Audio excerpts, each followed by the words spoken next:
श्री स्वामी समर्थ. बऱ्याच लोकांना प्रश्न असेल, भद्रा म्हणजे काय? या भद्रा काळात राखी का बांधू नये? तर भद्रा ही सूर्य आणि छाया यांची मुलगी आहे. यमदेवांची, शनिदेवांची ती बहीण आहे. भद्राचे रूप अतिशय कुरूप आहे. ब्रह्मदेवांनी भद्रेला श्राप दिलेला आहे. कुणीही तुझ्या काळात शुभ मंगल कार्य करेल तर त्यांचे नुकसान होईल, अशुभ ठरेल.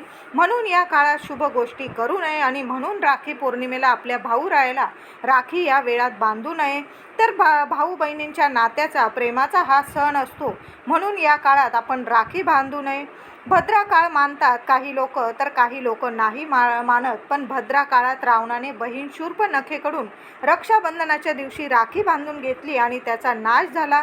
श्रीरामांनी रावणाचा वध केला, तसे विधी लिखित होते.